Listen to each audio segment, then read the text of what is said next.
activate a new vision of reality, right? And that new vision of reality, the Renaissance is a new vision of identity, and it's literally an entire new vision of reality itself. And again, let's take a look again. The pre-modern world, right, has a vision of reality. There's God and there's world. They're separate. The human being has to be obedient to God, right? God is actually creating the world in, let's say, 6 days. Let there be light, let there be, let there be. It's all happening with the divine magic wave of the wand. And in the human being's job is to be obedient in the best way that they can, right, to the will of God in everything that that means. And that's a pre-modern view of the world. Along comes modernity and says, well, actually, God is in the laws of science. God, Newton, God wound up the world, right? And then the watch is ticking by itself, and the human being takes utter central stage, but there's no depth, right? Your world is denuded of depth. It becomes a flatland universe.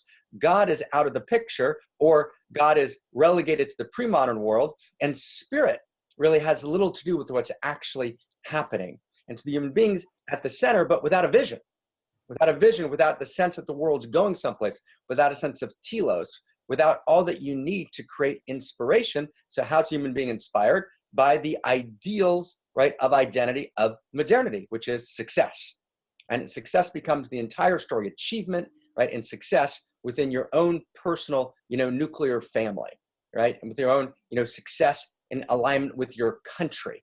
But that's it, right? And without a deep sense of, is there an overarching system, an ultimate system of values that we're living in, that we're held by, right, that lives inside of us, right? And that's the desiccated image of modernity that shows up in the Gaia Comedy sculptures, etc.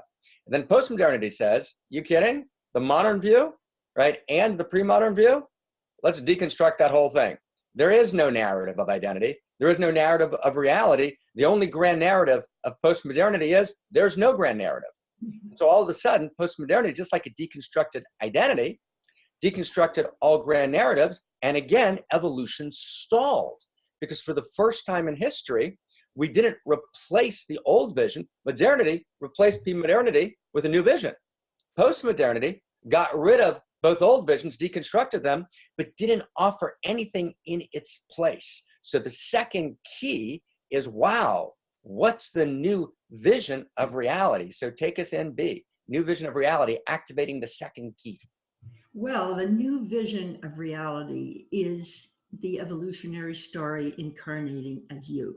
Yes. That is what's so exciting. So first of all, we've all heard about recently, only recently, since about the 1960s, we heard about the Big Bang. Einstein thought it was an eternal universe. We did not know. So when in the 1960s, they discovered this flaring forth, and they discovered it's an evolving universe. And as I discovered that, and I'd already read about it in Teilhard de Chardin, here's the major thing that happened to me. I recognize that the evolution is going somewhere, and it's going where I want to go. Now that's a huge thing, because one doesn't think of oneself as going where evolution is going, but to empower ourselves as evolutionary unique selves. Everybody on this call, to the degree you recognize that you are an expression of the evolutionary force itself. The kids at that time, with all the Star Wars popularity, the word was the force is with us. Now, when I realized that the force was with my individual longing for more life, more love, more freedom, and when I realized I was an expression as an evolutionary person of the whole story, and that my unique desire to create something, express something that was uniquely capable, within me, that was being empowered. Now that is a huge degree of empowerment from this vision of reality. And so when I was, a wife and mother of 5 children, and I got the realization that I'm going somewhere. So that you get a mission, you get a feeling somehow, believe it or not, the universe needs you. And everybody needs to be needed. And you're needed here not only for your immediate family and friends, you're needed by evolution. Or a very, sort of a religious way of saying it is God needs you. And that the impulse inside you is the eternal force of evolution, crystallized and coming forth as you. You're needed by reality, you're needed by evolution. And when you know that, this is what happened to me, from the housewife in Lakeville, the person who was depressed, the person who found something of vocation, the person who said, okay, I'll be a communicator because it seems like that's it. Everyone will go that path.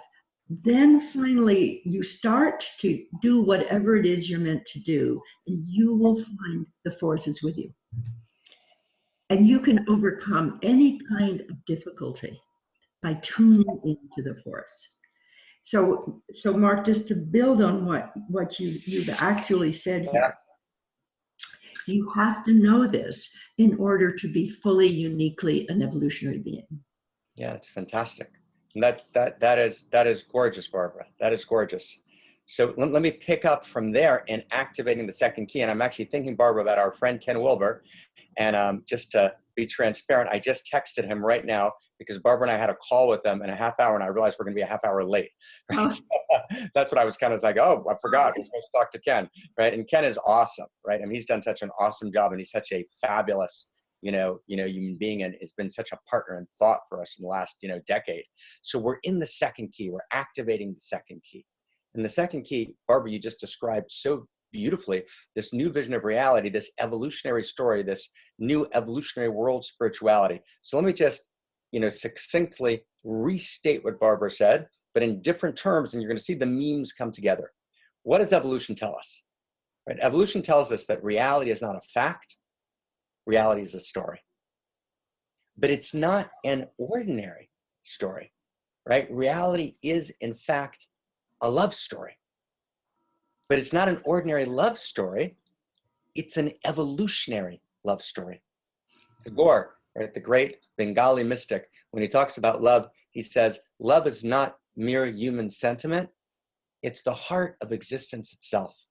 And the love he's talking about there is not what, I like to call, together with KK, right, ordinary love. It's not ordinary love. Ordinary love is a strategy of the ego, right? But it's outrageous love, what Barbara and I like to call evolutionary love, right? And evolutionary love is the heart of existence itself.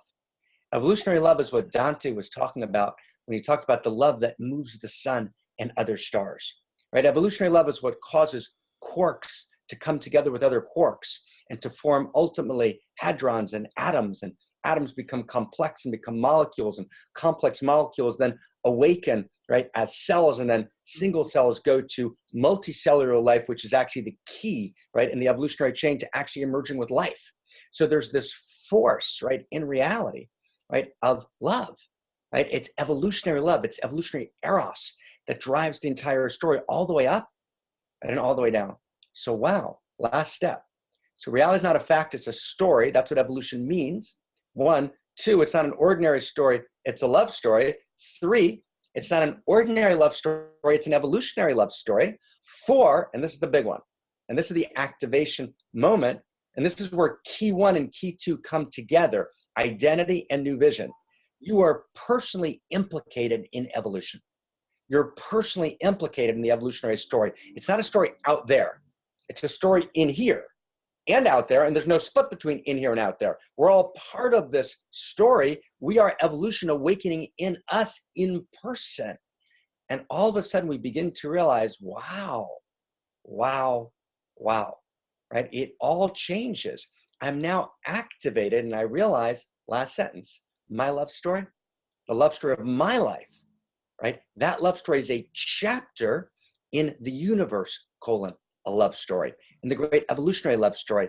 Now, all of a sudden, depression lifts one more step, because evolution is the unrelenting positivity and optimism that reality is driven by evolutionary eros, and it's going somewhere, that we live, as you call it, we live in a telerotic universe, And now my identity is located, and my love story is located as a chapter in the larger universe, a love story.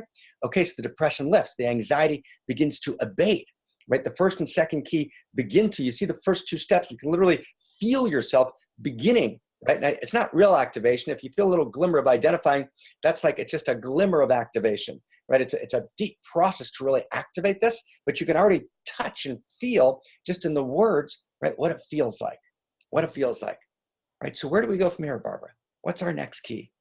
Well, I want to just illuminate that word telerotic you use so quickly, because it's something that I realize what happens to you as a person if you say yes to this and you feel it. And telos is high purpose, Right? eros is love. So when you go through these steps that I mentioned, that you have to define that that your longing is evolution's longing, you have a unique step to make, you have to find out what it is. And when you say yes to it, you need to be bold and do what attracts you, and you'll start to evolve. Right? It's just, that's the way nature